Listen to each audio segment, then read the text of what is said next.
కనకధార స్తోత్రం యొక్క విశిష్టత తెలుసా మీ అందరికీ? మనం సండే మ్యాగజైన్లో వచ్చిన కథనంలో దీని గురించి వివరించారు, తెలుసుకుందాం ఇప్పుడు. వరలక్ష్మి విధిని ధిక్కరించగల శక్తిమంతురాలు, తలరాతలు మార్చగల సమర్థురాలు. బ్రహ్మదేవుడు ఇతన్ని పేదవాడిగా పుట్టించాడు, పేదరికంలోనే బతుకమని శాసించాడు. ఆ రాతను నువ్వు కాలిగోటితో తుడిచేయగలవు తల్లి అంటూ కనకధార స్థావంలో లక్ష్మీదేవిని కొనియాడతాడు ఆదిశంకర్లు. ఆ వాక్యాలు అక్షర సత్యాలు కాబట్టే పరమ దరిద్రుడి పూరి గుడిసె మీద బంగారు ఉసిరికాయల వర్షం కురిపించిందా పరదేవత. నల్లధనమై నేలమాలిగలో మగ్గిపొమ్మనో, దొంగ సొత్తుగా విదేశాలకు తరలిపొమ్మనో షరతులు పెడితే మాత్రం భాగ్యలక్ష్మి అస్సలు ఒప్పుకోదు. కళ్ళెర్రజేసి కటకటాలకు పంపుతుంది. కమలవాసిని, నా హృదయాన్ని కమలంలా భావించి అందులో స్థిర నివాసం ఏర్పాటు చేసుకోవమ్మా అని ఆర్తితో అర్థించాలి. ఏ దశలోనూ ఇంద్రుడిలా ఐశ్వర్యకాంక్షను నెత్తిన ఎక్కించుకోకూడదు.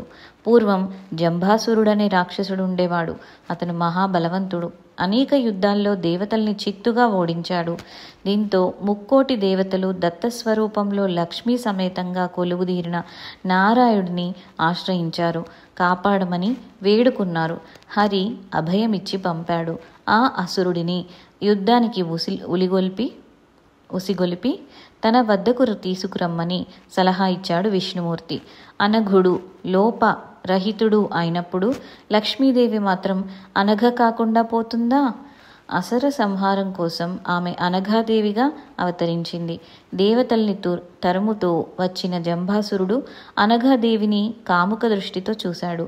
బలవంతంగా ఓ బుట్టలో కూర్చోబెట్టి నెత్తిన మోసుకొని బయలుదేరాడు. సిరి నెక్కగానే ఎంతటి వారిలో అయినా బలం, తేజస్సు క్షీణించిపోతాయి. జంబుడి విషయంలోనూ అదే జరిగింది. మునుపటి శక్తి మాయమైపోయింది. భూలక్ష్మి బరువును మోయలేక గంపను దించేశాడు. అదే అవకాశంగా ఆ రాక్షసుడిని ఒక్క దెబ్బకి నేలకూల్చారు దేవతలు. మహాసంపన్నులమని అహంకారించేవారు, వక్రమార్గాల్లో సంపాదించేవారు, వ్యసనాలతో పెద్దల ఆస్తుల్ని కరిగించేవారు ఆమె దృష్టిలో జంబాసురులే. అలాంటి వ్యక్తిత్వ లోపాల్ని తీవ్రంగా పరిగణిస్తుంది. లక్ష్మీదేవి అభిమానవతి. తనకు గౌరవం లభించని చోట ఒక్క క్షణమైనా ఉండదు. అది తన మెట్టినిల్లు వైకుంఠమైనా సరే. ఓ సందర్భంలో భృగు మహర్షి తన నిజ నివాసమైన విష్ణుమూర్తి హృదయస్థానాన్ని కాలితో తన్నడంతో ఆమె మనస్సు చివుక్కుమంది.